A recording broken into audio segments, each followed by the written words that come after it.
पता नहीं कैसे बट अचानक से इस शहर का टेम्परेचर धीरे धीरे बहुत ही ज्यादा लो होने लगता है, जिस वजह से स्नोफॉल भी होना स्टार्ट हो जाता है। और इस बात से अनजान जब दो एयर होस्टेस अपना काम खत्म करके जैसे ही एयरपोर्ट से बाहर आती हैं, वो ठंड की वजह से बर्फ में जम जाती हैं। और यही नहीं, टेम्परेचर इतना ज्यादा लो हो जाता है कि हवा में उड़ रहा ये प्लेन भी देखते ही देखते बर्फ में जम जाता है। तो चलिए आज की कहानी स्टार्ट करते हैं। चाइना का एक ऐसा शहर जहाँ पता नहीं पर टेम्परेचर धीरे धीरे बहुत ही ज्यादा लो होने लगता है, जिस वजह से यहाँ पे ठंड इतनी ज्यादा बढ़ जाती है कि इस लो टेम्परेचर में जो भी बाहर निकलता है, चाहे वो इंसान हो या फिर प्लेन, वो दोनों ही बर्फ में जम जाते हैं। और जब ये सारी चीजें शहर के लोगों को पता चलती है, तब शहर में अलर्ट जारी कर दिया जाता है और उन्हें बताया जाता है कि कोई भी घर से बाहर ना निकले। इस वजह से शहर में रह रहे लोगों को काफी ज्यादा प्रॉब्लम होने लगती है, क्योंकि वो खाने पीने की चीजों के लिए भी घर से बाहर नहीं निकल पाते हैं। लेकिन हमारा हीरो लिन, जो कि अपनी गर्लफ्रेंड सीसी से बहुत ही ज्यादा प्यार करता था, वो उसके लिए खाने की चीजें लाने के लिए बाहर चला जाता है। वैसे हमारे हीरो का तकदीर अच्छा होता है, इस समय टेम्परेचर हाई पे होता है, इसलिए इसे ज्यादा कुछ नहीं होता है। लेकिन इसे ज्यादा खाना भी नहीं मिलता है, बस इसे एक फिश ही मिलती है और वो भी उसे लेकर वो घर पे आ जाता है और इसके बारे में अपनी गर्लफ्रेंड को बताता है। ये देखकर उसकी गर्लफ्रेंड सीसी भी काफी ज्यादा खुश होती है और कहती है कि तुम मेरे लिए इतना सब कुछ कर रहे हो, मैं तुमसे बहुत ही ज्यादा प्यार करती हूँ। अपनी गर्लफ्रेंड से पाकर ऐसा अटेंशन लिन को भी काफी अच्छा लगता है और दोनों एक दूसरे को हक करने लगते हैं। सीसी उससे कहती है कि तुमने बिना अपनी जान की फिक्र किए मेरे लिए खाना लाए हो, सच में तुम मुझसे बहुत ही ज्यादा प्यार करते हो, इसलिए बदले में मैं भी तुम्हें कुछ देना चाहती हूँ। इतना कहते हुए वो उसके क्लोज जाने लगती है और कहती है कि बाहर जाने के बाद तुम बहुत ही ज्यादा ठंडे पड़ गए हो, चलो मैं तुम्हें धीरे धीरे गर्म कर देती हूँ। लिन को भी अपनी गर्लफ्रेंड से प्यार होता है, इसलिए वो भी उसके क्लोज जाने लगता है। लेकिन लिन को ये नहीं पता होता है कि इसकी गर्लफ्रेंड बस इसके सामने दिखावा कर रही है। जैसे ही लिन सीसी के धीरे धीरे क्लोज जाता है, सीसी अपने पास छुपाए हुए एक वेपन मतलब की चाकू को बाहर निकालती है और सटपट लिन पे वार कर देती है।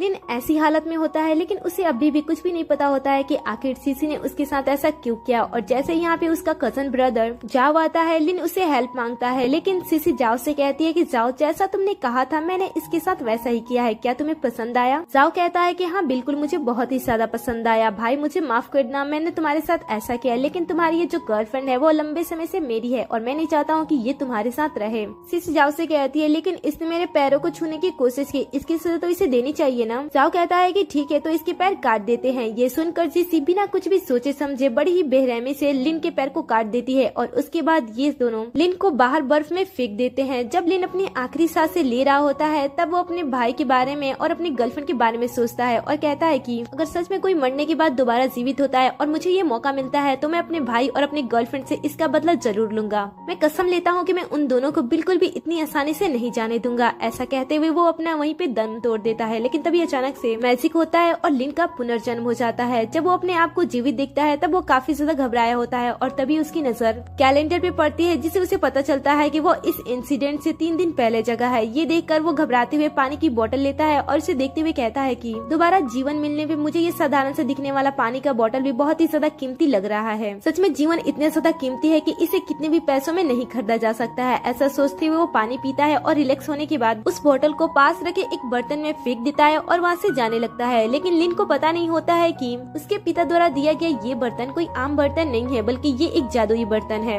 इसीलिए जब लिन इसमें एक बोतल फेंकता है, तब वो बोतल कई सारे बोतल में बदल जाता है और ये नजारा देखकर लिन पूरी तरीके से शॉक्ड हो जाता है और कहता है कि मेरे डैड ने तो मरने से पहले मुझे खजाना दे दिया है और शायद मैं इसका यूज करके भविष्य को बदल सकता हूँ और मैं अपने आप को भी बचा सकता हूँ। और सबसे इम्पोर्टेंट बात ये है कि मैं इसका यूज करके अपने भाई जाओ और अपनी गर्लफ्रेंड सीसी को भी सबक सिखा सकता हूँ। ऐसा सोचते हुए वो अपने डैड से मिले हुए 5 लाख युआन लेता है और उसे लेकर वो एक ज्वेलरी शॉप चला जाता है, जहाँ पे जाने के बाद वो सभी पैसों को गोल्ड के बिस्किट में बदल देता है, ताकि वो एक बिस्किट से कई सारे गोल्ड के बिस्किट बना सके और आसानी से बहुत ही तेजी से अमीर हो सके। ऐसा सोचते हुए वो ज्वेलरी शॉप से एक गोल्ड का बिस्किट लेता है और वहाँ से बाहर आता है। बाहर आने पे लिन को सीसी देख लेती है और साथ ही उसके हाथ में रखे हुए गोल्ड को भी देख लेती है, जिसे देखकर वो लालची हो जाती है और उसके पास चली जाती है और फिर वो उसे लिन को अपने जाल में फंसाने की कोशिश करती है, लेकिन उसका कोई भी प्लान काम नहीं करता है। तब जाओ लिन के पास आता है और कहता है कि सच में मेरा भाई बहुत ही ज्यादा अमीर बन चुका है। ऐसा कहते हुए वो अपने जाल में उसे फंसाने की कोशिश करता है और कहता है कि ये तो बहुत ही बड़ी बात है, चलो हम जश्न मनाते हैं। ऐसा कहते हुए वो सीसी से कहता है कि तुम अपने सभी फ्रेंड सबको बुला लो, मैं उन सबको पार्टी देने वाला हूँ, क्योंकि मेरा भाई बहुत ही ज्यादा अमीर हो गया है। ये सुनकर लिन को भी पास्ट की कुछ बातें याद आती हैं कि पास्ट में भी इन दोनों ने कुछ इसी तरीके से सिचुएशन क्रिएट कर दिया था और इन दोनों ने इसे उसमें फंसा दिया था, जिस वजह से इसे काफी प्रॉब्लम हुई थी। लेकिन इस बार तो लिन को पहले से ही सारी चीजें पता होती हैं, इसलिए जानबूझकर इनके साथ उस पार्टी में में जाने के लिए रेडी हो जाता है।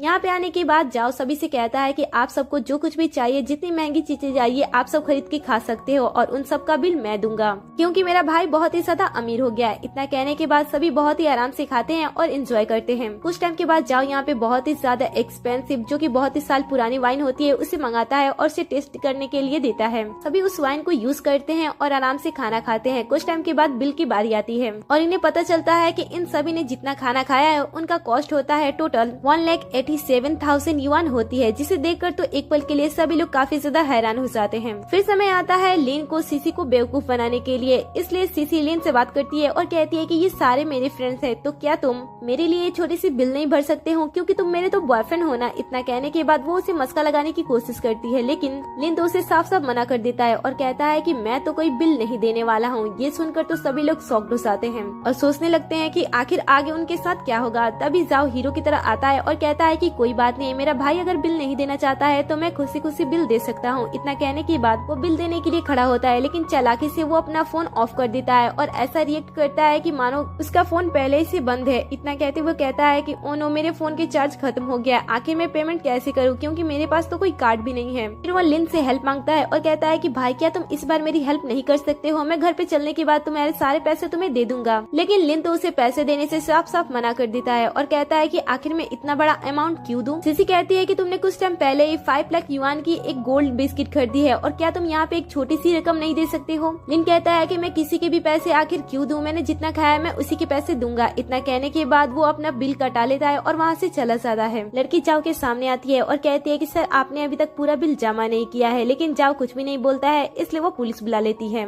आगे हम लिन को देखते हैं जो कि घर पे आने के बाद सारी चीजों के बारे में सोचता है और कहता है कि आज मैंने इतने बड़े होटल में आसानी से खाना खा लिया, लेकिन मुझे आगे के फ्यूचर के लिए भी सोच लेना चाहिए, क्योंकि वो तूफान भी बहुत ही जल्द आने वाला है। ऐसा सोचते हुए वो उस जादुई बर्तन के पास जाता है और अपने पास से वो गोल्ड बिस्किट बाहर निकालता है और उसके अंदर रख देता है। देखते ही देखते वो एक गोल्ड का बिस्किट कई सारे बिस्किट में बदल जाता है और ये देखकर वो काफी ज्यादा खुश हो जाता है। लेकिन सामने एक और भी प्रॉब्लम होती है, वो इस तरीके से इस गोल्ड के बिस्किट को ले जाकर कहीं पे बेच नहीं सकता है, क्योंकि इन सभी पे नंबर लगा होता है और सभी के नंबर सेम होते हैं। इसलिए वो फिर से दिमाग लगाना स्टार्ट करता है और कुछ ही देर के अंदर उसे एक काफी अच्छा आइडिया भी आ जाता है। वो इस आइडिया पे काम करता है और अपने पास एक गोल्ड को पिघलाने वाली मशीन को ऑर्गेनाइज करता है और कहता है कि पैसों की चिंता मत करो। इसलिए वो मशीन भी उसके पास काफी जल्दी आ जाती है और वो उसका यूज करने के बाद वो इन सभी गोल्ड्स को पिघला देता है और बड़े बड़े पत्थर में बदल देता है और इसके बाद उसमें से एक पत्थर लेकर वो एक ज्वेलरी शॉप पे चला जाता है और वहाँ पे वो बेचने की कोशिश करता है। इतना ज्यादा रेयर गोल्ड देखकर तो वो शॉप की मैनेजर काफी ज्यादा शॉक्ड हो जाती है और कहती है कि ये तो बहुत ही ज्यादा एक्सपेंसिव है। वो उस गोल्ड की काफी ज्यादा तारीफ करती है और कहती है कि इसके तो आपके काफी सारे पैसे मिल सकते हैं, लेकिन साथ ही वो उसे ये भी कहती है कि मैं इसे खरीद नहीं सकती हूँ, क्योंकि ये बहुत ही बड़ा गोल्ड है और जिसे हम खरीदते हैं तो इससे हमें कुछ प्रॉब्लम भी हो सकती है। ये देखकर लिन अपना दिमाग फिर से घुमाता है और उसे कहता है कि मैं इसे तुम्हें कम रेट में दे सकता हूँ अगर तुम चाहो तो, और साथ ही वो उसके साथ फ्लर्ट भी करने लगता है। ये देखकर वो मान जाती है और कहती है कि ठीक है, और फिर वो इन्हें सभी गोल्ड के बदले उसे 4 मिलियन दे देती है। वो उन पैसों को लेकर उस शहर के सबसे बड़े मॉल में जाता है और वहाँ पे जाने के बाद अपनी जरूरत के मुताबिक सारी चीजों को खरीदने लगता है। कुछ चीजें तो ठीक होती हैं, लेकिन कुछ चीजें काफी ज्यादा एक्सपेंसिव होती हैं, जिसे देखकर आसपास के लोगों के साथ साथ वहाँ के कस्टमर भी काफी ज्यादा शॉक्ड हो जाते हैं। लिन इस मॉल की ज्यादातर चीजों को खरीद लेता है, जिसे देखकर मॉल वाले भी काफी ज्यादा खुश होते हैं और इसे रिस्पेक्ट करते हैं और साथ ही वो अपना VIP कार्ड भी उसे दे देते हैं। लिन उस कार्ड को लेकर जाता तो है, लेकिन रास्ते में वो उसे फेंक देता है और कहता है कि इस शहर का ये सबसे एक्सपेंसिव मॉल भी कुछ दिन के बाद ऐसा नहीं दिखेगा जैसा आज है, तो मुझे इस कार्ड की क्या जरूरत होगी। लिन इस मॉल से बाहर निकलने के बाद अपने लिए खाने पीने की चीजों को भी ऑर्गेनाइज करने लगता है और साथ ही अपने लिए ठंड से बचने के लिए भी 1000 से भी ज्यादा कपड़े को ऑर्गेनाइज कर देता है, ताकि उसे ठंड से किसी भी तरीके का प्रॉब्लम ना हो। इसीलिए तो वो मॉल के लगभग सभी अच्छे कपड़े को खरीद लेता है और ये देखकर तो मॉल के स्टाफ भी काफी ज्यादा खुश होते हैं और उसे काफी रिस्पेक्ट भी देते हैं। अब आगे सिर्फ एक ही दिन बचा होता है उस भयानक से तूफान को आने में, इसलिए लिन पहले से ही अपने आप को गर्म कपड़ों से ढक लेता है और अपने खरीदे गए सारी चीजों का इंतजार कर रहा होता है। कुछ ही देर के अंदर उसके सारे खरीदे गए चीजें आ जाती हैं, जिसे जब ये सारे लोग उसके घर पे ट्रांसफर कर रहे होते हैं तब आसपास के पड़ोसी आकर उसे ये देख लेते हैं और साथ ही जाओ और सीसी भी यहाँ पे आ जाते हैं और उसका मजाक उड़ाने लगते हैं कि ऐसे मौसम में तुमने इतने सारे कपड़े क्यों पहने हैं और साथ ही तुमने इतनी सारी चीजें क्यों खरीदी है, क्या तुम्हारे पास ज्यादा पैसे हो गए हैं। पहले तो लिन उन्हें ज्यादा कुछ भाव नहीं देता है, उनके सारे बातों को इग्नोर करता है, लेकिन जाओ उसे बार बार क्वेश्चन कर रहा होता है है और देखते ही देखते अचानक से मौसम में बदलाव होने लगता है और धीरे धीरे स्नोफॉल भी होने लगता है। ये देखकर सीसी अपने बॉयफ्रेंड लिन से कहती है कि क्या तुम अपना जैकेट मुझे दे सकते हो, क्योंकि मुझे बहुत ही ज्यादा ठंड लग रही है। लेकिन लिन उसे साफ साफ देने से मना कर देता है और कहता है कि आखिर मैं अपना पहना हुआ कपड़ा तुम्हें क्यों दूं। सीसी कहती है कि मैं तुम्हारी गर्लफ्रेंड हूँ और मेरा ध्यान रखना तुम्हारा काम है, क्या तुम मुझे अपना जैकेट नहीं दे सकते हो। लेकिन लिन तो उसकी बेइज्जती कर देता है और कहता है कि मैं तुम्हें अपना जैकेट क्यों दूं, जब तुम्हें पता है कि बाहर ठंड है तो तुम्हें इस तरीके के कपड़े नहीं पहन के आने चाहिए। अब जाओ को भी गुस्सा आने लगता है और कहता है कि क्या तुम अपनी गर्लफ्रेंड का ध्यान नहीं रख सकते हो, इस तरीके से तुम उसके बॉयफ्रेंड बनने के लायक नहीं हो। लिन कहता है कि अगर तुम्हें ही ज्यादा मेरी गर्लफ्रेंड के लिए प्रॉब्लम हो रही है तो तुम अपना ही जैकेट निकाल कर उसे क्यों नहीं दे देती हो। इतना कहने के बाद वो वहाँ से जाने लगता है। लेकिन लिन का ये बिहेवियर देखकर सीसी को बहुत ही ज्यादा गुस्सा आता है और वो अपने रिश्ते को यहीं पे तोड़ देती है। लेकिन अभी भी लिन को कोई भी फर्क नहीं पड़ता है, वो तो आराम से यहाँ से जाने लगता है। ये देखकर सीसी उसे कहने लगती है कि जिस तरीके से तुम एक लड़की यानी कि मेरे साथ ट्रीट कर रहे हो, इस तरीके से तो तुम्हारी कभी भी कोई भी गर्लफ्रेंड नहीं बन सकती है और मैं ही एक लड़की थी जो तुम्हें इस तरीके से झेल रही थी। एक तो तुम गरीब हो और ऊपर से तुम एक अच्छे पर्सन भी नहीं हो, इस तरीके से तुम्हें कभी भी कोई लड़की नहीं मिलेगी, तुम एक आवारा कुत्ते की तरह इधर उधर घूमते रहोगे। लिन उसकी बातें सुनता है और फिर भी वो उसे इग्नोर करके वहाँ से जाने लगता है। लेकिन सामने से उसे एक लड़की से टक्कर हो जाती है जो कि लिन की पड़ोसन यान होती है, जो कि पेशे से एक डॉक्टर होती है और साथ ही उसे लिन पे क्रश होता है। लेकिन जब लिन उसे अपने सामने देखता है वो उसे थैंक्स कहता है। पता चलता है कि जब लिन उस बर्फ में पड़े, जब वो अपनी आखिरी सांस से गिन रहा था, तब यान ने उसे देख लिया और वो उसके पास गई। उसने उसे बचाने की भी कोशिश की लेकिन उससे कुछ भी नहीं हुआ, इसलिए वो उसके साथ वहीं पे बर्फ में जम गई। इससे पता चलता है कि वो लिन को कितना ज्यादा पसंद करती है। लेकिन प्रेजेंट में यान लिन के सामने ज्यादा कुछ कह नहीं पाती है। वो उसे कहती है कि मैं अभी अभी हॉस्पिटल से ऑपरेशन करके आई हूँ, इसलिए मैं ऐसी हूँ, मुझसे शायद कुछ अलग तरह की स्मेल भी आ रही होगी। लेकिन तभी लिन उसे देखता है कि ठंड की वजह से उसे प्रॉब्लम हो रही है। ये देखकर वो अपना जैकेट उतार देता है और यान को पहना देता है। फिर वो उसकी फिक्र करते हुए कहता है कि कल रात 12 बजे के बाद तुम घर से बाहर मत निकलना, क्योंकि मौसम बहुत ही ज्यादा खराब होने वाला है, क्योंकि दुनिया का अंत बहुत ही ज्यादा नजदीक है। ये सुनकर जाओ को लिन पे भरोसा नहीं होता है, इसलिए वो उसे कहता है कि तुम इस तरीके से लोगों को डराओ मत। माना कि तुमने काफी सारी चीजें खरीद ली है और तुम इस समय बहुत ही ज्यादा अमीर हो चुके हो, लेकिन इस तरीके से तुम्हें लोगों को डराना नहीं चाहिए। लिन उन्हें समझाता है और कहता है कि ये सच है और अगर तुम सबको इस पे बिलीव करना है तो करो और नहीं करना है तो मत करो, क्योंकि इससे मेरा कोई भी नुकसान नहीं होने वाला है। मुझे तो जिसे बताना था मैंने उसे बता दिया, तुम सब अपनी फिक्र करो। ये सुनकर जाओ कहता है कि देखो, एक तुम्हारे कह देने से कोई तुम्हारे पे बिलीव नहीं करेगा, तुम चाहो तो यहाँ के बाकी लोगों से भी पूछ सकते हो, क्या वे लोग तुम पे भरोसा करते हैं। कोई भी लिन पे भरोसा नहीं करता है, लेकिन याओ कहती है कि मैं लिन पे भरोसा करती हूँ और मुझे पता है कि ये सच कह रहा है, इसलिए मैं कल 12 बजे के बाद बाहर नहीं निकलूंगी। इतना कहने के बाद वो अपने घर चली जाती है। इसके बाद जब लिन अपने घर जाने की कोशिश करता है तब जाओ उसे जाने नहीं देता है और कहता है कि तुम इस तरीके से अफवाह मत फैलाओ। लिन उसे एक बार फिर से समझाता है लेकिन जाओ मानता नहीं है और कहता है कि अगर तुम सच कह रहे हो, सच में दुनिया का अंत कल 12 बजे के बाद होने वाला है और ऐसा नहीं होगा जैसा कि तुम लोगों को विश्वास दिला रहे हो। अगर ये सारी चीजें नहीं होती है तो तुम्हारे पास जो कुछ भी है, तुम्हारे डैड का दिया हुआ या फिर तुम्हारे पास जितने भी चीजें खरीदी थी, वो सारी चीजें तुम्हें अपनी गर्लफ्रेंड सीसी को देना होगा। और अगर ये सारी चीजें नहीं होती है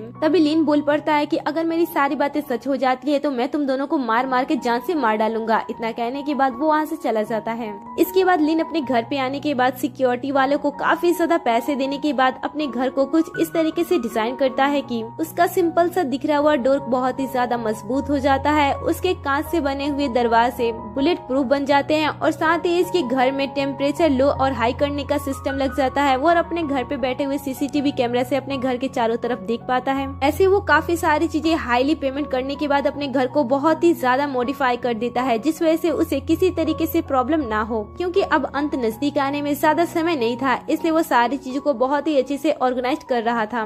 इसके बाद वो अपने खाने पीने पे भी ध्यान देता है और पास रह के एक पानी की बोतल को कई सारे पानी की बोतल में बदल देता है। इसके बाद वो एक चिकन को वो कई सारे चिकन में बदल देता है। इसके बाद वो अपनी सेफ्टी के लिए कई सारे वेपन्स का भी इंतजाम कर लेता है और वो भी काफी ज्यादा क्वालिटी में। इसके बाद वो सभी चीजों को अच्छी तरीके से ऑर्गेनाइज करने लगता है ताकि उसे सारी चीजें जरूरत पड़ने पे आसानी से मिल जाए बिना टाइम वेस्ट किए हुए। इसी तरीके से धीरे धीरे करके सारा समय खत्म हो जाता है और अब सिर्फ तूफान को आने में कुछ ही मिनट्स बचे हुए थे।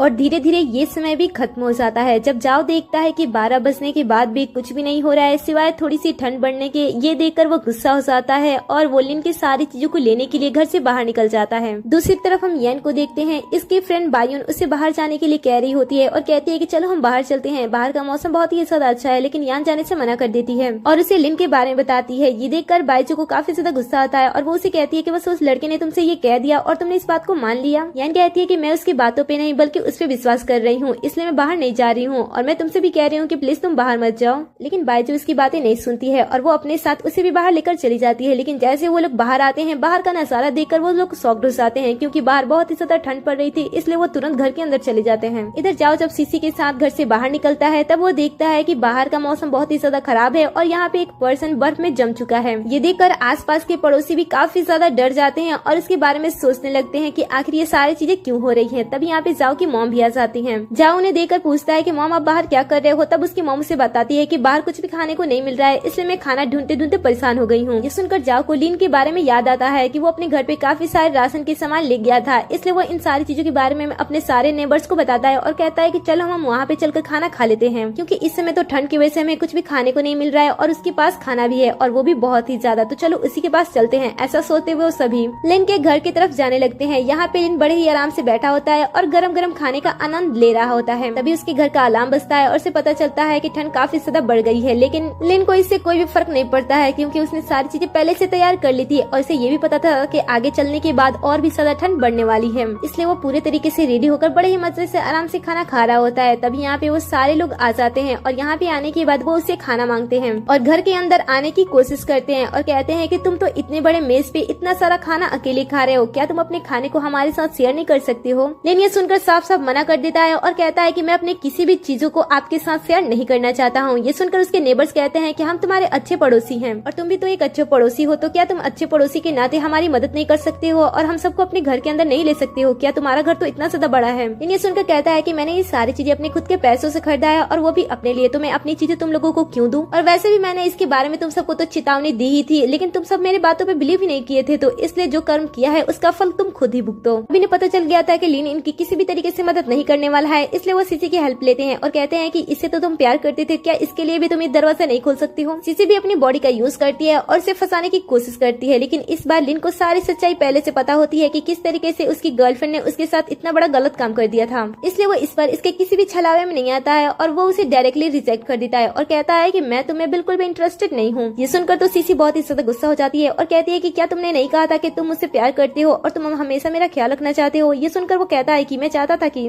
मैं तुम्हारे साथ रहूं, लेकिन वो एक दूसरा पल था, लेकिन इस समय मैं तुमसे बोर हो गया हूँ और इसलिए मुझे तुम्हारे साथ नहीं रहना है। जब इनका ये प्लान काम नहीं करता है तब नेबर उसके सामने और भी तरीके का यूज करते हैं और उसे खाना लेने की बहुत ही ज्यादा कोशिश करते हैं, लेकिन लिन उनकी मदद करने से साफ साफ मना कर देता है क्योंकि यही सारे नेबर्स लिन की पहले मासूमियत का फायदा उठाया करते थे और इसे मजे से सारे काम करवा लिया करते थे और इसके बाद भी ये सारे लोग इसके पीठ पीछे इसकी बुराई भी करते थे। जब ये सारी बातें इसे याद आता है तब वो उनके सामने इस सारे खानों को डस्टबिन में फेंकने लगता है। अब ऐसी सारी बातें सुनकर जाओ को भी काफी ज्यादा गुस्सा आ जाता है, इसलिए वो उसे कहता है कि तुम इस तरीके से नहीं समझे हो ना, मैं तुम्हें दूसरी तरीके से समझाता हूँ। इतना कहने के बाद वो अपने हाथ में एक डंडा लेता है और इसके दरवाजे पे हमला करता है, लेकिन बर्फ की वजह से उल्टा उसे ही चोट लग जाती है और वो पीछे गिर जाता है। ये देखकर जाओ की मॉम को बहुत ही ज्यादा गुस्सा आता है और वो लिन को पुलिस की धमकी देते हुए अपने बेटे के साथ यहाँ से चली जाती है और इसके बाद बाकी लोग भी यहाँ से चुपचाप चले जाते हैं। सभी के चले जाने के बाद लिन के पास यान कॉल करती है और उसे थैंक्स कहती है कि उसने उसे पहले ही वार्न कर दिया था कि वो घर से बाहर ना निकले। लिन को भी ये जानकर अच्छा लगता है कि जिस पर्सन ने उसकी हेल्प की थी उसने भी उस पर्सन की हेल्प कर दी। यही सोचती हुए उसे कहता है कि अगर तुम्हें किसी भी चीज की जरूरत हो तो तुम बिना सोचे समझे मुझसे कह सकती हो, और फिर वो दोनों बात करने के बाद फोन रख देते हैं। इसके बाद यान अपने फ्रेंड से कहती है कि देखो उसने पहले हमें वार्न किया था ना, इसलिए हमें बाहर नहीं जाना चाहिए था, तुमने बाहर का नजारा भी देखा था कितना ज्यादा ठंड थी। ये सुनकर उसकी फ्रेंड कहती है कि हाँ, और इसके बाद ये दोनों अपने कंबल में चले जाते हैं और देखते ही देखते समय ऐसे गुजरते जाता है और शहर में ठंड और भी ज्यादा बढ़ने लगती है और लोगों के पास इस समय खाना भी नहीं होता है, इसलिए लोगों को जो कुछ भी मिलता है चाहे वो एक्सपायरी चीज हो या फिर कुछ भी, वो उसे खाने से पहले एक बार भी नहीं सोचते। ऐसे ही एक इंसान को अंडरग्राउंड से एक एक्सपायर बिस्किट मिलती है और जैसे वो उसे खाने वाला होता है जाओ यहाँ पे लोगों को लेकर वहाँ पे पहुँच जाता है और उस पर्सन को मारकर वो मार डालता है और फिर वो उसके बिस्किट को ले लेता है और खाने वाला होता है। फिर उसे रियलाइज होता है कि एक्सपायर है और वो ऐसी चीजें कैसे खा सकता है, ये तो उसके ईगो के ऊपर आ रहा है, इसलिए वो एक्सपायर फूड को उन लोगों में फेंक देता है और सारे लोग उस पर टूट के उसे खाने लगते हैं। ये छोटी सी बिस्किट सभी के लिए काफी नहीं होती है और इसलिए से एक लड़की गुस्सा हो जाती है और जाओ से कहती है कि तुम काफी समय से अपना काम हमसे करा रहे हो, लेकिन हमें खाने के लिए तुम कुछ भी नहीं दे रहे हो। जाओ कहता है कि तुम लोगों के साथ तो मैं भी कुछ नहीं खा रहा हूँ, लेकिन वो वहाँ पे बैठकर बड़ी आसानी से बहुत कुछ खा रहा है, चलो उससे बदला लेते हैं। इतना कहने के बाद वो सभी से लिन पे हमला करने के लिए कहता है और कहता है कि जिसे जो हथियार चाहिए वो सारे हथियार ले लो, चलो हम उस पे हमला करते हैं। इसके बाद वो सभी अपने अकॉर्डिंग हथियार लेने के बाद उसके घर की तरफ जाने लगते हैं। दूसरी तरफ हम लिन को देखते हैं जो कि बड़े ही मजे से मीट खा रहा होता है। तभी उसके घर का सिक्योरिटी अलार्म बजने लगता है और उसे पता चलता है कि दूसरा तूफान भी बहुत ही जल्द आने वाला है। लिन वो सुनकर आगे बढ़ता है, तभी उसे किसी की आवाज आती है जो कि उसके दरवाजे के सामने होती है और उसे आवाज लगा रही होती है और वो अंदर आने की कोशिश करने लगती है। लिन उसे कहता है कि तुम अंदर क्यों आना चाहती हो। सिसी कहती है कि मैं इसमें बहुत ही ज्यादा अकेली हूँ और मुझे बहुत ही ज्यादा भूख भी लगी है, क्या तुम मुझे अपने घर के अंदर नहीं लोगे। लेकिन लिन को पता होता है कि सिसी अकेली नहीं आई है, उसके साथ काफी सारे लोग हैं और वो भी बहुत सारे वेपन लेकर यहाँ पे आए हैं, इसलिए वो उसे अंदर आने से मना करता है और कहता है कि मैं तुम्हें अंदर नहीं आने दे सकता हूँ। तभी सिसी को मीट की खुशबू आती है और कहती है कि आखिर तुम क्या खा रहे हो जो इतनी ज्यादा स्वादिष्ट है, मुझे भी खाना है। लिन उसे बताता है कि मैं यहाँ पे इतनी सारी चीजें खा खा कर थक गया हूँ, लेकिन मेरे पास इतना सारा चीज है कि ये खत्म ही नहीं हो रहा है। ये सुनकर वो उसे कहती है कि मुझे बहुत ही ज्यादा भूख लगा है, अगर तुम मुझे घर के अंदर आने देते हो तो तुम जो चाहो मुझसे करा सकते हो, इसमें मैं तुम्हारे घर के गेट पे बिल्कुल अकेली हूँ, तुम मुझे घर में ले सकते हो। ये देखकर लिन उसे मना कर देता है और कहता है कि मुझे पता है कि तुम्हारे पीछे ही जाओ खड़ा है। ये सुनकर जाओ को गुस्सा आता है और कहता है कि देखो आज मैं तुम्हें किस तरीके से जान से मारता हूँ। इतना कहने के बाद वो अपने सारे वेपन्स को लेता है और उसके दरवाजे पे हमला करने लगता है। और जब काफी ट्राई करने के बाद भी दरवाजे को कुछ भी नहीं होता है, तब जाओ उस दरवाजे को काटने की कोशिश करता है, लेकिन इससे भी कुछ भी नहीं होता है क्योंकि दरवाजा बहुत ही ज्यादा स्ट्रॉन्ग था। ये देखकर लिन उससे कहता है कि तुम लोग बहुत ही ज्यादा मेहनत कर रहे हो, चलो मैं तुम्हें कुछ खाने को दे देता हूँ। इतना कहने के बाद वो अंदर जाता है जहाँ पे वो देखता है कि उसके पास सिर्फ एक ही नूडल्स बचा हुआ है। वो उसे लेता है और कहता है कि मैंने कभी भी कुत्तों को लड़ते हुए नहीं देखा है, इसका यूज करके मैं कुत्तों को लड़ते हुए देख सकता हूँ। इतना कहने के बाद वो अंदर जाता है और जादुई बर्तन से उसे काफी सारी चीजों में बदल देता है। उसके बाद वो वहाँ से 2 नूडल्स लेता है और उसे लेकर वो बाहर आता है। बाहर आने पे वो अपनी खिड़की से 2 नूडल्स को बाहर फेंकता है, जिसे देखकर सभी लोग वहाँ पे आ जाते हैं और उस नूडल्स के लिए कुत्तों की तरह लड़ना स्टार्ट कर देते हैं, जिसे देखकर लिन को काफी ज्यादा अच्छा लगता है। लेकिन तभी यहाँ पे जाओ आ जाता है और कहता है कि तुम हम सबको ये बेकार से एक्सपायर नूडल्स दे रहे हो और खुद ही मीट खा रहे हो और साथ में रेड वाइन भी पी रहे हो, ये अच्छी बात नहीं है, हम सबको भी उसमें से चाहिए। ये सुनकर लिन कहता है कि इतनी बड़ी ठंड में जहाँ पे कुछ भी खाने को नहीं मिल रहा है, वहाँ पे मैं तुम सबको नूडल्स दे रहा हूँ तो तुम सबको इतने सारे नखरे आ रहे हैं। खाना है तो खाओ वरना भाड़ में जाओ, क्योंकि मुझे इससे कोई भी फर्क नहीं पड़ता है, क्योंकि बाहर रहने पे भूखे से तुम ही सब मरने वाले हो। ये सुनकर इन सबको बहुत ही ज्यादा गुस्सा आता है और जाओ कहता है कि देखो मैं तुम्हें किस तरीके से सबक सिखाता हूँ। इतना कहने के बाद वो अपना हथियार लेता है और कांच के खिड़की पे हमला करने लगता है, लेकिन काफी सारा हमला करने के बाद भी खिड़की को कुछ भी नहीं होता है। ये देखकर उसे काफी ज्यादा गुस्सा आता है और कहता है कि ऐसा बिल्कुल भी नहीं हो सकता है, ये कांच इतने हमले के बाद भी सही सलामत कैसे हो सकता है। ये सारी चीज देखकर लिन को काफी ज्यादा गुस्सा आता है और वो कहता है कि तुम लोगों ने पहले मेरे दरवाजे को बहुत ही नुकसान पहुंचाने की कोशिश की और अब मेरी खिड़की पे तुम सब ये सारी चीजें कर रहे हो, ये सोचकर मैंने तुम सबको 2 ही एक्सपायर नूडल्स दिए, भला ये बातें जानते हुए कि मैंने तुम सबको इन सारी चीजों के बारे में पहले ही बता दिया था। अब मैं तुम सबको इतनी आसानी से जाने नहीं दूंगा। इतना कहने के बाद वो घर के अंदर से वेपन लाता है और वेपन लाने के बाद उन पे तान देता है, जिसे देखकर तो पहले ये डर जाते हैं, लेकिन उन्हें विश्वास होता है कि लिन उन पे हमला नहीं कर सकता है, क्योंकि लिन ऐसा बिल्कुल भी नहीं है जो किसी को हमला कर सके और उन्हें चोट पहुंचा सके। ये लोग ऐसा सोच ही रहे होते हैं। तभी लिन जाओ पे हमला कर देता है और कहता है कि तुम लोग मुझसे ये एक्सपेक्ट कर रहे हो कि मैं इसके साथ कुछ भी ना करूं, भला ये मैं कैसे कर सकता हूं जब तुम मेरे दरवाजे पे इतने सारे वेपन लेके खड़े हो मुझसे मारने के लिए, और तुम सब मुझसे ये चाहते हो कि मैं तुम सबके साथ रहमदिली दिखाऊं। ऐसा तो बिल्कुल भी नहीं हो सकता है। ये देखकर सभी लोग डर जाते हैं और यहाँ से भाग जाते हैं। जाओ की मॉम अपने बेटे को घर पे लाती है और इसके सीने से तीर बाहर निकालने के बाद वो ये कसम लेती है कि वो लिन को ऐसे जाने बिल्कुल भी नहीं देंगी। इसके बाद वो यान के घर पे जाती है और धोखे से दरवाजे को ओपन कराने की कोशिश करती है और कहती है कि मेरे बेटे की हालत बहुत ही ज्यादा गंभीर है, तुम तो एक डॉक्टर हो, क्या तुम मेरी बेटी की मदद नहीं कर सकती हो। अब ये सुनकर यान दरवाजा ओपन कर देती है, लेकिन उसे पता नहीं होता है कि जाओ की मॉम ने धोखे से दरवाजा ओपन कराया था और दरवाजा ओपन होने पे वो पहले अपने बेटे का इलाज कराती है, बाद में वो यान के साथ उसके फ्रेंड बाइजू को भी बेच देती है। इधर हम कुछ पर्सन को देखते हैं। यहाँ पे एक पर्सन की हालत काफी ज्यादा खराब हो गई होती है और उसे काफी तेज बुखार होता है। उसकी वाइफ लोगों से हेल्प मांगती है, लेकिन कोई भी पर्सन उसकी हेल्प नहीं करता है, उल्टा उसके साथ मिसबिहेव करने की कोशिश करने लगते हैं। लेकिन तभी यहाँ पे लिन आ जाता है, जिसे देखकर ये लोग डर जाते हैं। लिन आगे बढ़कर उस पर्सन की मदद करता है, जिससे वो पर्सन बहुत ही जल्द ठीक हो जाता है। इसके बाद वो उसे थैंक्स के तौर पे उसे कहता है कि जब भी तुम्हें किसी भी चीज की जरूरत हो तो तुम मुझसे कह सकते हो, क्योंकि मेरे पास बहुत सारे बॉडीगार्ड्स हैं। पहले तो लिन मना कर देता है, लेकिन तभी उसके फोन पे साओ का मैसेज आता है, जिसमें वो डर कर उसे हेल्प मांग रही होती है। ये देखकर वो उसके गार्ड को लेने के लिए मान जाता है। आगे हम यान और बाइसू को देखते हैं, जिसे एक बड़े से पिंजरे के अंदर बंद कर दिया गया होता है और उसपे बोली लगाई जा रही होती है। यहाँ पे वो पर्सन कह रहा होता है कि इस समय हमारे शहर का माहौल बहुत ही ज्यादा खराब है, तो क्या आप लोग एक सुंदर सी डॉक्टर पे कितना ज्यादा बोली लगाना चाहते हो, क्योंकि ये लड़की इसमें बहुत ही ज्यादा इम्पोर्टेंट है लोगों की सेफ्टी के के लिए, और दूसरी लेडी को तो देखकर आप सब पहचाने गए होंगे कि ये हमारे शहर की सुपरस्टार है। तो आप इन दोनों को खरीदना चाहते हो तो बोली लगाना स्टार्ट कर दो।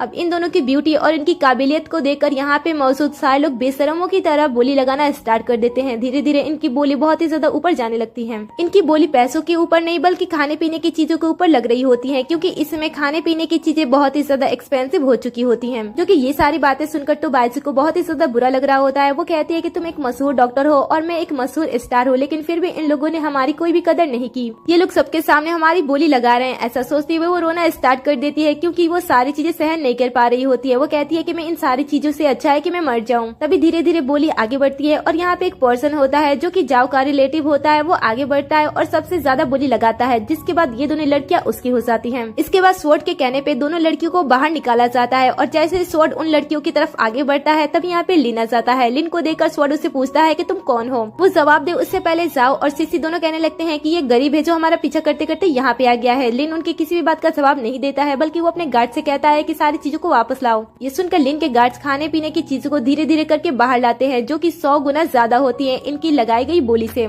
ये देखकर सभी लोग हैरान हो जाते हैं और जो लड़कियों को बेच रहा था वो इन दोनों लड़कियों को लिन से बेच देता है। ये सुनकर ये दोनों लड़कियां भी काफी ज्यादा खुश होती हैं। लिन आगे बढ़ता है, उन्हें फ्री करता है और उनके हाथ में बोतल वाला दूध देता है, जिसे देखकर आसपास के लोग काफी ज्यादा शॉक्ड हो जाते हैं और कहते हैं कि आखिर इसके पास दूध कैसे आ सकता है, क्योंकि दूध मिलना तो इसमें बहुत ही ज्यादा रेयर है। अगर इसके पास दूध है तो हमें भी पीने के लिए दूध चाहिए। अगर ये दूध हमें नहीं देता है तो हम इसे जान से मार देंगे। इतना कहने के बाद वो उसे झगड़ा करने के लिए आगे बढ़ने लगते हैं। ये देखकर यान को लिन के लिए डर हो जाता है। वो उसके सामने आ जाती है और कहती है कि प्लीज आप सब इसके साथ कुछ भी मत करो, अगर चाहो तो आप सबके साथ चल सकती हूँ। स्वॉर्ड कहता है कि पहले मैं तुम्हें क्यों ले जाऊँ, पहले मैं इसे मारूंगा और उसके बाद मैं तुम्हें आसानी से लेकर जा सकता हूँ। ये सुनकर इनको भी बहुत ही ज्यादा गुस्सा आ जाता है, इसलिए वो इशारा करते हुए अपने सारे बॉडी गार्ड्स को हथियार के साथ वहाँ पे बुला देता है। इनके पास इतने ज्यादा हथियार होते हैं कि ये सारे लोग उन्हें देखकर डर जाते हैं। इसके बाद लिन उन्हें डराने की भी कोशिश करता है और कहता है कि आइंदा से तुम लोग मेरे आसपास भी दिखे तो मैं तुम सबको मारने से एक बार भी नहीं सोचूंगा। ये सुनकर वो सारे लोग डर जाते हैं और यहाँ से भाग जाते हैं। ये सारी चीज देखकर बायन लिन से इम्प्रेस होकर उसे गले से लगा लेती है, लेकिन लिन शर्माते हुए उसे दूर करता है और कहता है कि तुम ये क्या कर रही हो। तब वो कहती है कि मुझे बहुत ही ज्यादा ठंड लग रही है ना। लिन उससे कहता है कि अब सारी चीजें ठीक है तो तुम दोनों अपने घर पे जा सकती हो। तब यान उसे बताती है कि हमारा घर पूरी तरीके से तोड़ दिया गया है, इसलिए हम अब वहाँ पे नहीं जा सकते हैं। ये सुनकर लिन उन दोनों को अपने साथ अपने घर पे लाता है। लिन के घर पे आने के बाद दोनों को ही काफी ज्यादा अच्छा लगता है, क्योंकि लिन का घर काफी ज्यादा गर्म और अच्छा होता है।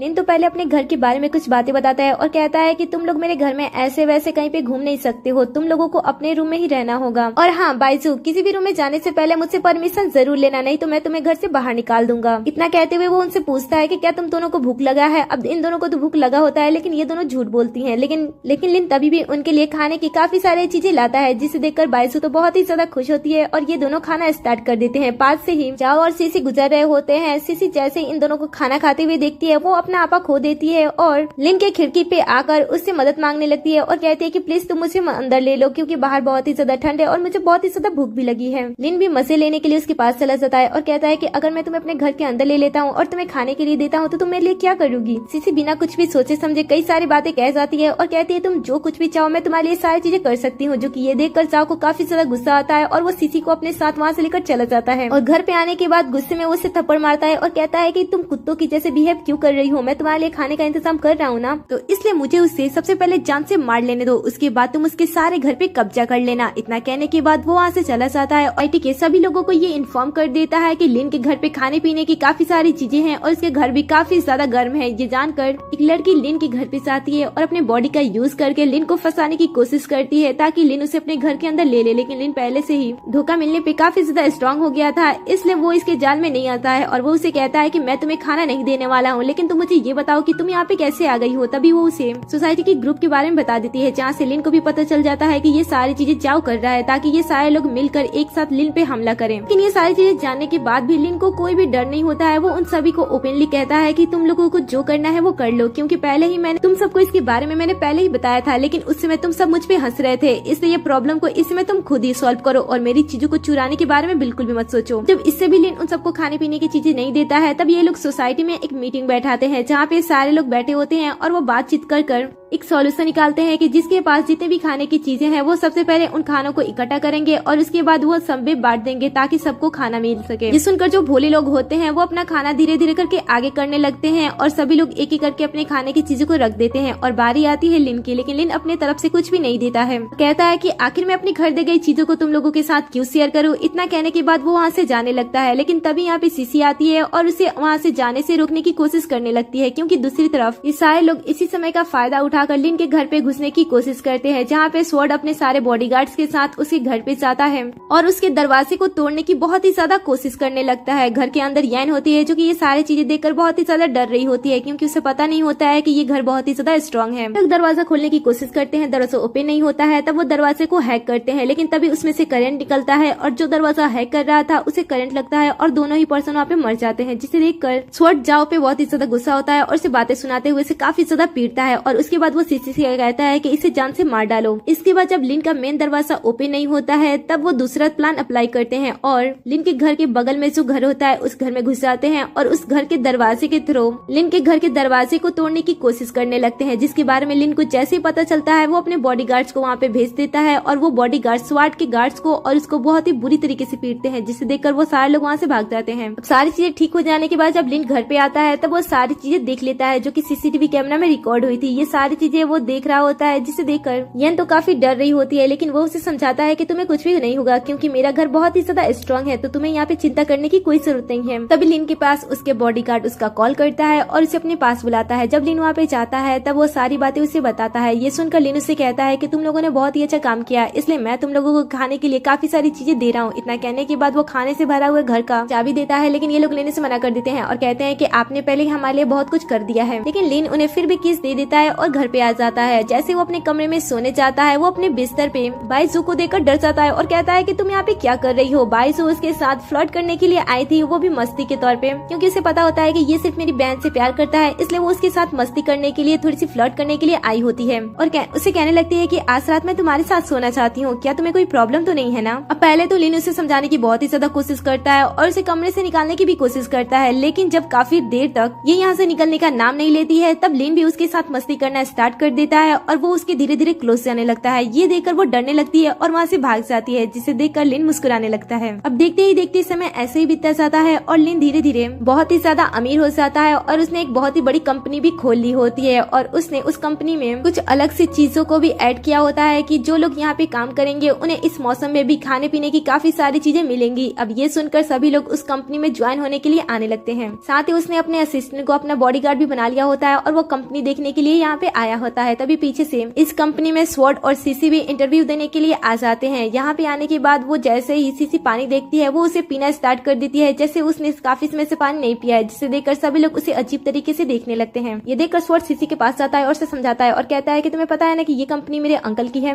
अगर उन्होंने इस तरीके से तुम्हें मेरे साथ देख लिया तो तुम्हें तो क्या मुझे भी जॉब नहीं देंगे, इसलिए बिहेव में रहो। कुछ टाइम के बाद वो दोनों अपना इंटरव्यू देने के लिए अंदर जाते हैं। जैसे अंदर वाली लड़की उनसे इंटरव्यू के थ्रू काफी सारे क्वेश्चन पूछती है, तब उन्हें किसी भी क्वेश्चन का आंसर नहीं पता होता है, लेकिन वो लोग ऐसा दिखाने की कोशिश करते हैं कि मानो वो बहुत ही ज्यादा रिच हैं। और सीसी तो फिर से अपने बॉडी का यूज करने लगती है उसके सामने, लेकिन इस लड़की के सामने इसका कोई भी चाल नहीं चलता है और वो दोनों की फाइल को उनके सामने फाड़ कर डस्टबिन में फेंक देती है और उन्हें वहाँ से बाहर निकलने के लिए कह देती है। ये देखकर वो दोनों बहुत ही ज्यादा गुस्से हो जाते हैं और इस पे ही चढ़ने लगते हैं और उसके बाद वो लोग उसके साथ काफी बदतमीजी करने लगते हैं। तब यहाँ पे लिन अपने असिस्टेंट के साथ आ जाता है। इन दोनों को तो ऐसा लगता है इसे यहाँ पे देख कर कि ये लोग भी यहाँ पे काम कर रहे हैं, इसलिए ये लोग लिन की भी जरा से भी रिस्पेक्ट नहीं करते हैं। उल्टा उस लेडी के साथ लिन की भी काफी ज्यादा बुराई करने लगते हैं। लेकिन लिन यहाँ पे आकर सामने वाली चेयर पे बैठ जाता है और कहता है कि मैं यहाँ का बॉस हूँ। लेकिन ये बताने के बाद भी इन दोनों को फर्क नहीं पड़ता है। इन्हें लगता है कि ये लोग इससे झूठ बोल रहे हैं, इसलिए वो फिर भी लिन की बेइज्जती करने लगते हैं। काफी देर स्वॉर्ड का अंकल भी आ जाता है, जिसे देखकर वो लिन की बुराई उससे करने लगता है। जब स्वॉर्ड का अंकल देखता है कि ये लोग उसके बॉस की ही बुराई उसके सामने कर रहे हैं, ये देखकर तो वो पूरी तरीके से डर जाता है और स्वॉर्ड को थप्पड़ मारते हुए कहता है कि तुम्हें पता है कि ये कौन है, ये मेरे बॉस हैं। और फिर इन दोनों की ये गलती की वजह से इन दोनों को फिर से यहाँ से धक्के मार के बाहर निकाल दिया जाता है। अब लिन की लाइफ बहुत ही अच्छी तरीके से चल रही होती है, उसकी सारी चीजें अच्छी तरीके से चल रही होती है और वो अपनी गर्लफ्रेंड और उसकी बहन के साथ काफी अच्छे तरीके से टाइम स्पेंड कर रहा होता है। वो दोनों साथ में मिलकर अच्छे तरीके से खाना खाते हैं और टाइम स्पेंड करते हैं। और तभी अचानक से बीच से येन खड़ा हो जाती है और कहती है कि मुझे बच्चा चाहिए। इतना कहने के बाद वो दोनों एक दूसरे को किस करते हैं। जैसे ही लिन उसे किस करता है उसे कुछ अजीब महसूस होता है और वो अलार्म से जग जाता है। जब वो जगता है तो वो अपने मॉम डैड की आवाज को सुनता है। ये सुनकर वो शॉक्ड हो जाता है और कहता है कि क्या ये मैं सारी सारी चीजें अपने सपने में देख रहा था और मेरे सपने में सारी चीजें हो रही थी। क्या मेरे मॉम डैड अभी भी जिंदा है? ये सोचकर वो काफी ज्यादा खुश होता है और कहता है कि ऐसा सपना मैंने अपने लाइफ में कभी नहीं देखा। वेल, आपको ये ड्रामा कैसा लगा मुझे कमेंट में जरूर बताना। वैसे आपके अकॉर्डिंग इस ड्रामे का एंड कैसा होना चाहिए था ये भी मुझे कमेंट में जरूर बताना। कहानी अच्छी लगी तो वीडियो को लाइक कर दे, साथ ही चैनल को भी सब्सक्राइब कर दे जिससे कि आप हमारे हर एक वीडियो से अपडेट रहो।